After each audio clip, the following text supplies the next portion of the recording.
This is The Gist, the essential podcast for the discerning listener.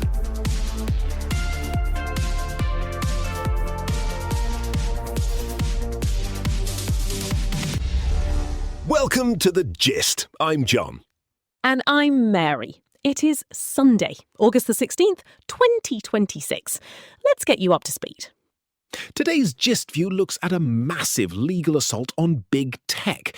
California Attorney General Rob Bonta is leading 33 United States in a lawsuit against Meta.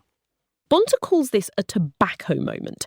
The states want to completely redesign Facebook and Instagram. They are targeting the core features that keep users hooked. Why use the courts instead of Congress? It comes down to power and the Constitution. The First Amendment makes it incredibly hard for lawmakers to directly regulate speech platforms. So, state attorneys general are using civil lawsuits instead. They are treating social media like a dangerous physical product. Think of it like suing a company for selling faulty airbags. Exactly. And who benefits from this strategy? State prosecutors do. This tactic gives them massive financial leverage. A New Mexico jury recently ordered Meta to pay $567 million. Bloomberg reports the charge was failing to protect kids from algorithms and online predators. Meta's own internal documents show they knew what they were doing. They designed the platforms for maximum engagement. But this legal strategy shifts the balance of power. It moves internet governance away from elected lawmakers. Instead, local courtrooms get to decide how global digital platforms operate. It is a huge leap. It equates voluntarily scrolling on your phone with a chemical addiction to nicotine. Moving to the global overview, we are seeing a broader trend of institutions trying to shield young people. Right. The University of Michigan just announced a major change for fall 2027.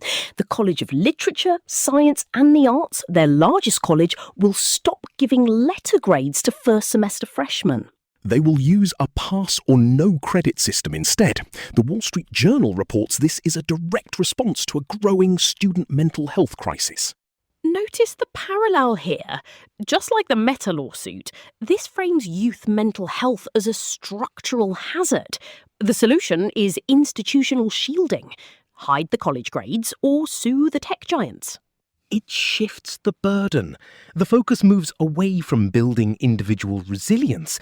The institution takes on the job of protecting the student from stress. Let's shift gears to geopolitics.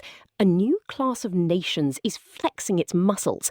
We call them mini-middle powers. These are countries like Qatar, Oman, Azerbaijan, Kazakhstan and Uzbekistan. The Financial Times reports they are punching way above their weight in diplomacy and energy. Why?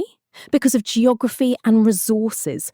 They act as unavoidable toll booths.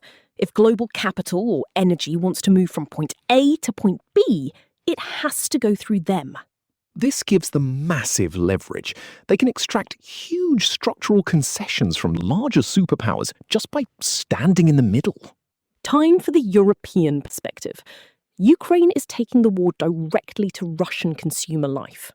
Ukraine is using near-daily drone strikes to dismantle Wildberries. That is basically Russia's version of Amazon. It is their largest online marketplace and logistics network. A massive strike hit a major warehouse facility. It wiped out roughly a third of the company's total storage capacity. We are talking about up to $5.7 billion in lost goods, according to Reuters and Deutsche Welle.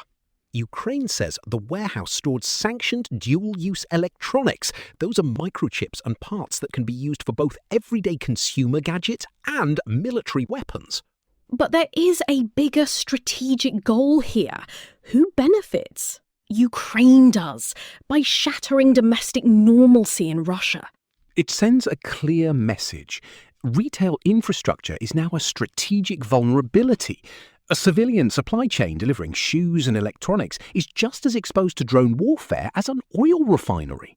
Meanwhile, Russia is trying to stretch its legal reach across borders. They just opened a criminal case against Michael Martins. Martins is a correspondent for FAZ, that is one of Germany's leading daily newspapers. Russia is charging him with incitement of hatred, according to ZDF. The charge comes from a press conference in Belgrade. Martins asked Ukrainian President Zelensky how Europe could help kill more Russians. By charging a German journalist, Russia is trying to intimidate the foreign press. It is an attempt to control the narrative and punish critics well beyond their own borders.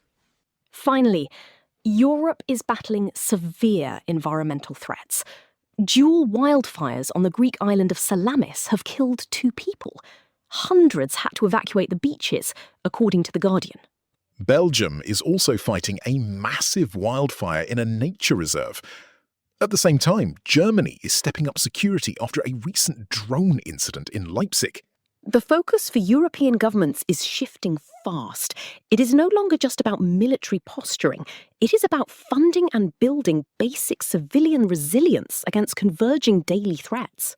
That is the temperature for today. We are looking at a world where local courts try to tame global tech, universities buffer students from stress, and drones turn online shopping into a battlefield. Leverage is everything right now, whether you are a state attorney general, a mini middle power controlling a trade route, or an asymmetric drone force.